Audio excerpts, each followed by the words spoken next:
Alors, c'est quoi Mac? Mac, c'est un petit script que j'héberge sur GitHub et qui va vous permettre de faciliter votre utilisation du terminal.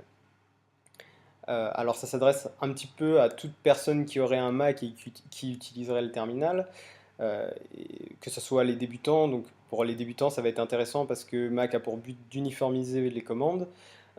Pour les personnes qui utilisent souvent le terminal, ça va être intéressant à partir du moment où on doit utiliser une commande dont on ne se rappelle pas vraiment parce qu'on ne l'utilise pas tous les jours. Et ça va être aussi intéressant pour toute personne qui souhaiterait participer à un projet et qui soit pas trop complexe et qui soit en Ruby.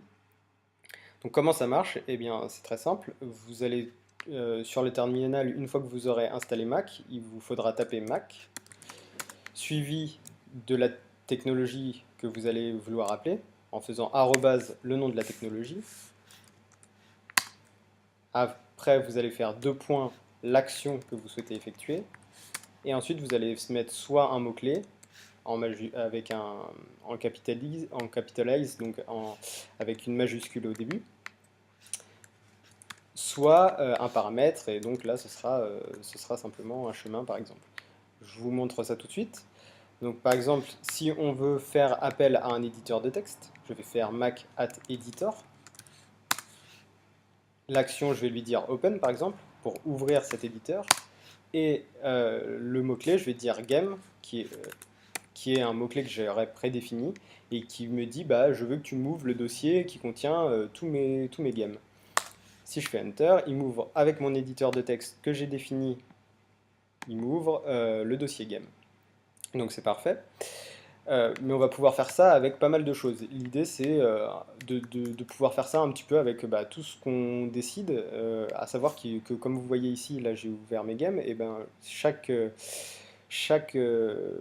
action en fait correspond à un game que tout le monde peut écrire.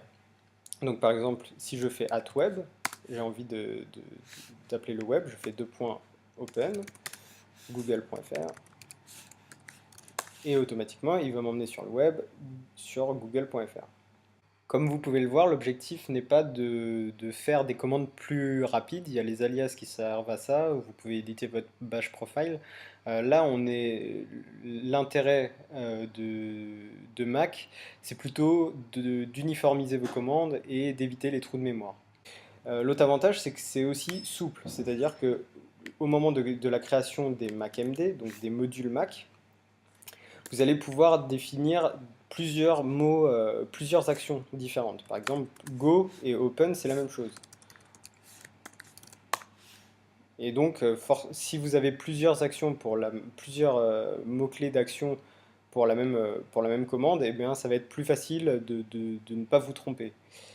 Le dernier avantage aussi, c'est que si vous avez vraiment un trou de mémoire, il vous suffit de faire mac @web, par exemple, doc pour aller simplement sur la doc en ligne, qui vous donne accès à toutes les possibilités. Donc ici, on a uniquement Open pour @web. Voilà, donc le dernier gros avantage, je vais vous montrer encore deux trois petites lignes de commande pour le fun. Donc vous avez aussi la possibilité de gérer avec Mac votre doc, par exemple,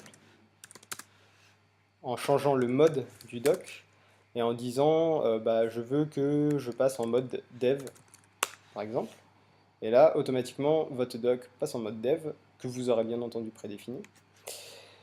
Et encore un truc un petit peu fun, c'est que vous avez la possibilité de gérer des alias. Par exemple, tout à l'heure, j'ai fait mac @editor. Editor, je l'ai défini dans le fichier de config comme étant Sublime Text. Et je peux aussi faire un alias disant que je veux plus appeler editor, mais je veux appeler editor Sublime. Je veux que quand je mets @sublime, il m'appelle @editor en réalité.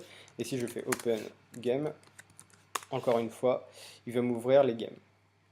Donc voilà. Le dernier truc sympa, c'est que c'est communautaire. C'est-à-dire que je vais forcément pas pouvoir développer tous les arrobases, toutes les technologies, c'est pas possible. Donc chacun va pouvoir créer son propre MacMD, que vous appelez comme vous le souhaitez, étant donné qu'en plus avec les alias, tout le monde va pouvoir renommer.